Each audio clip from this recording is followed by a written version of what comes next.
Imagine a journey that doesn't require a passport, luggage, or even leaving the comfort of your home. A journey that paradoxically takes us to the furthest destination and at the same time, closest possible, our own interior. This is the proposal of Saint Augustine, one of the most influential thinkers in the history of Western philosophy, who invites us to explore the recesses of our soul in search of true happiness. Augustine of Hippo, born in 354 in Tagaste, in present-day Algeria, was not only a philosopher and theologian, but a true explorer of the human psyche. His life, marked by concerns, searches, and profound transformations, serves as a map for those who wish to embark on this inner journey. But why, after all, does Augustine insist that happiness resides within us? To understand this premise, it is first necessary to understand the historical and philosophical context in which Augustine was inserted. Living in a transitional period between classical antiquity and the Middle Ages, he witnessed the decline of the Roman Empire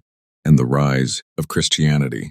This scenario of change and uncertainty certainly influenced his search for answers to the big questions of human existence. Augustine, in his youth, experienced the worldly pleasures and popular philosophies of his day. He studied rhetoric, adhered to Manichaeism, and explored academic skepticism. However, none of these experiences filled the void he felt in his heart. It was only when he turned within himself, in a process of deep introspection, that he found the path to true happiness. In his most famous work, Confessions, Augustine recounts his spiritual and intellectual journey. It is in this book that we find one of his most famous phrases, "You made us for yourself, and our hearts are restless until they rest in you." This statement poetically summarizes the central idea of his philosophy. The search for happiness is, in fact, a search for God, and this search takes place within each human being. But how exactly did Augustine come to this conclusion? For him, happiness cannot be found in external and passing things. Sensory pleasures, material riches, and even intellectual knowledge,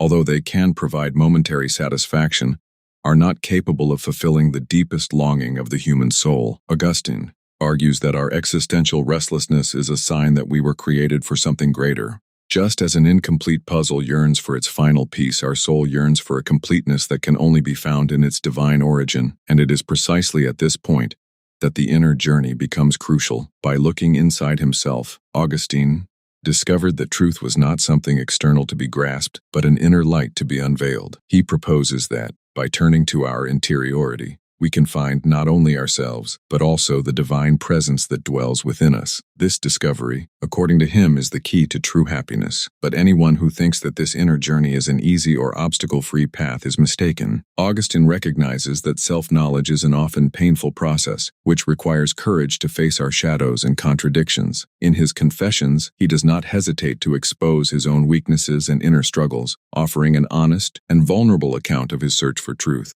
One of the most fascinating aspects of Augustinian philosophy is its understanding of the nature of time and memory. For Augustine, time is not something objective and external, but a subjective experience that occurs in the human mind. The past exists as memory, the future as expectation, and the present as attention. This conception of time as an inner reality reinforces the idea that true happiness cannot be sought in the outer world, but must be found in the way we experience and interpret our own existence. Memory, in turn, plays a fundamental role in this inner search. Augustine describes it as a vast palace, full of chambers and unexplored corners. It is through memory that we can revisit our experiences, learn from our mistakes, and rediscover forgotten truths. By delving into the depths of our memory, Augustine argues, we can find traces of the divine presence in our lives, thus rekindling the flame of true happiness. But if happiness lies within, why do so many people incessantly seek it in the outside world? Augustine attributes this to our fallen nature, the result of original sin. According to him,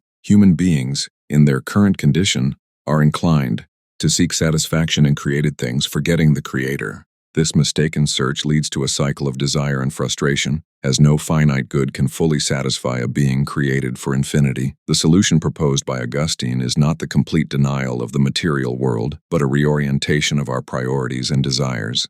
He suggests that we should use created things as steps to rise to the Creator, and not as ends in themselves. This shift in perspective allows us to appreciate the beauty and pleasures of the world without becoming slaves to them. A central concept in Augustinian philosophy is that of ordo amoris, or the order of love. For Augustine, happiness is closely linked to loving correctly, that is, loving each thing according to its true value. When we love temporal things more than eternal things, or creatures more than the Creator, we fall into disorder and unhappiness. The inner journey, therefore, involves a process of reordering our affections, aligning them with the true hierarchy of being. This conception of happiness as an inner state of order and harmony has profound implications for ethics and social life. Augustine argues that a just and peaceful society can only be built by individuals who have found inner peace. The pursuit of happiness, therefore, is not a selfish endeavor, but has significant collective repercussions. An intriguing aspect of Augustinian philosophy is its understanding of the human will. Augustine was one of the first thinkers to explore in depth the complexity of will, recognizing that we often want contradictory things or act against our better judgment. This analysis of divided will sheds light on the internal conflicts we experience in our pursuit of happiness. For Augustine, true freedom does not consist in doing what we want, but in wanting what is truly good. Happiness, therefore, is closely linked to the liberation of our will from the bonds of sin and selfishness. This liberation, he argues, can only be achieved through divine grace, which enables us to align our will with the will of God. The inner journey proposed by Augustine is not an escape from reality, but a deeper dive into it. By knowing ourselves better, he argues, we are better able to understand the world around us and our place in it. Introspection, far from isolating us, connects us more deeply with others and with the universe. One of the most inspiring aspects of Augustinian philosophy is its emphasis on hope. While recognizing the depth of evil and suffering in the world, Augustine maintains a fundamentally optimistic view of human existence. For him, the restlessness we feel is a sign of our capacity for transcendence, a constant reminder that we were made for something greater. The search for inner happiness, in Augustine's view, is not a linear process, but a journey full of advances and setbacks. He compares this search to a pilgrimage, in which each step, even those that seem to take us away from the objective, has its role on the path to true happiness. This perspective offers comfort and encouragement to those who feel discouraged in their spiritual quest. One of the challenges that Augustine recognizes in this inner journey is the human tendency towards self-delusion. Often, he argues, we think we are seeking the truth when in reality we are just looking for confirmation of our own preconceived opinions. The true pursuit of happiness requires radical honesty with oneself, a willingness to question even our most deeply held beliefs. Augustinian philosophy also offers valuable insights into the nature of evil and suffering. For Augustine, evil does not have its own existence, but is a deprivation of good. This understanding of evil as an absence rather than a substance has profound implications for our pursuit of happiness. It suggests that unhappiness is not something to be fought directly, but a condition to be overcome through the cultivation of good and virtue. A fascinating aspect of Augustine's approach is his integration of reason and faith. Far from seeing these two faculties as antagonistic, he considers them complementary in the search for truth and happiness. Reason, argues Augustine, can only take us so far, but there are truths that can only be grasped through faith. This synthesis between the rational and the mystical offers a balanced path for those seeking a deeper understanding of existence. The Augustinian conception of happiness also has interesting implications for our understanding of love. For Augustine, true love is not a passing emotion, but a fundamental orientation of the will. To love correctly, he argues, is to want the good of another for its own sake, not for some benefit we might obtain. This view of love as an act of will, and not just as a feeling, offers a solid foundation for lasting and satisfying relationships. One of the most challenging aspects of Augustinian philosophy is its insistence on the need to confront our own finitude and mortality. For Augustine, the awareness of our mortality should not lead us to despair, but should sharpen our search for eternity. True happiness, he argues, can only be found in that which transcends death. The inner journey proposed by Augustine is not a solitary endeavor. He recognizes the importance of community in the pursuit of happiness. The Church, for Augustine, is not just an institution, but a community of seekers, united in their journey to God. This communal dimension of the spiritual quest offers support, guidance, and mutual correction. One of the most provocative aspects of Augustinian philosophy is his critique of intellectual pride. Augustine, who was himself a brilliant intellectual, warns against the temptation to rely too much on our own reason. True wisdom, he argues, begins with humility, with recognizing our own limitations This stance of intellectual humility paves the way for deeper discoveries about ourselves and the world. Augustine's approach to happiness also has interesting implications for our understanding of beauty. For him, beauty is not merely an aesthetic quality but a reflection of the divine order in the world.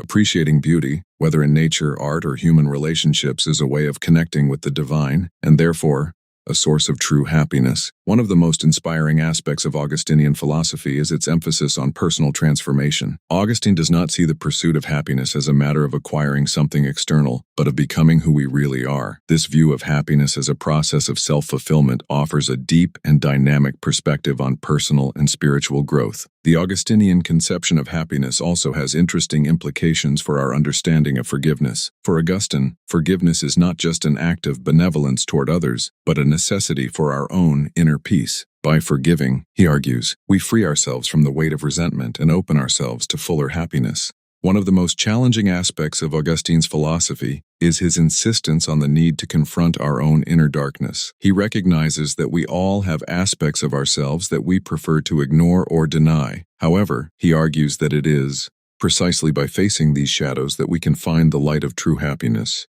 Augustine's approach to happiness also has interesting implications for our understanding of work and vocation. For him, work is not just a means of earning a living, but a way of participating in God's creative work. Finding and living our true calling, argues Augustine, is a profound source of happiness and fulfillment.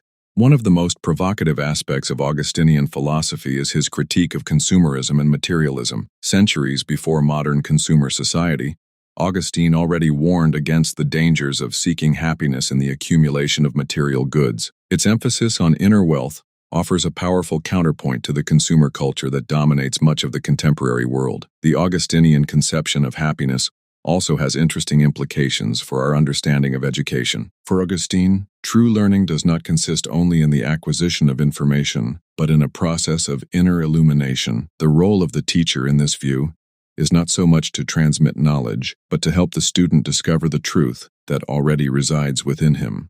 One of the most inspiring aspects of Augustine's philosophy is his emphasis on gratitude as the path to happiness. For him, recognizing and being grateful for the gifts we receive, whether big or small, opens us to a deeper experience of joy and contentment. Augustine's approach to happiness also offers valuable insights into how to deal with failure and disappointment. He argues that our failures and disappointments, far from being obstacles to happiness, can be opportunities for deeper self-knowledge and a realignment of our priorities. One of the most challenging aspects of Augustinian philosophy is its insistence on the need for detachment. For Augustine, excessive attachment to any finite thing, be it a person, a possession, or an idea, prevents us from experiencing true freedom and happiness. This call to detachment is not a denial of the world, but an invitation to a freer and more joyful way of being in it. The Augustinian conception of happiness also has profound implications for our understanding of time and eternity. For Augustine, true happiness cannot be found in the constant flow of time, but in the experience of the eternal present. This vision offers a transformative perspective on how we live our days and how we face life's changes and uncertainties. One of the most inspiring aspects of Augustine's philosophy is his emphasis on joy as a sign of true happiness. For him, joy is not just a passing emotion, but a state of being that reflects our connection with the divine. This understanding of joy as an expression of a deeper spiritual reality offers a rich, multifaceted perspective on the human experience of happiness. The inner journey proposed by Augustine is not an end in itself, but a means to a fuller and more meaningful life. By knowing ourselves better, he argues, we are better able to love others more authentically and contribute more meaningfully to the world around us. Inner happiness, therefore, does not isolate us, but connects us more deeply with all of creation.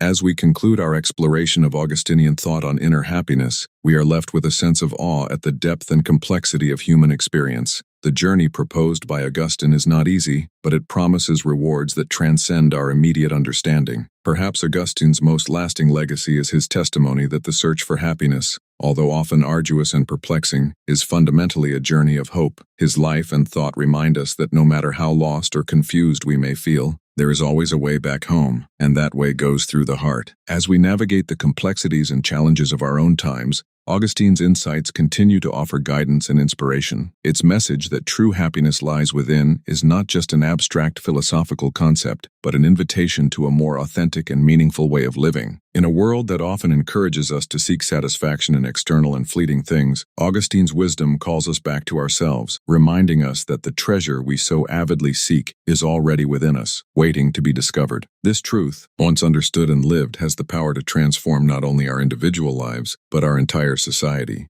Thus, as we close this reflection on the thoughts of Saint Augustine, we are invited to embark on, or perhaps continue, our own inner journey. For it is on this journey, with all its challenges and revelations, that we can find not only ourselves, but also that lasting happiness that transcends all external circumstances and connects us with the eternal.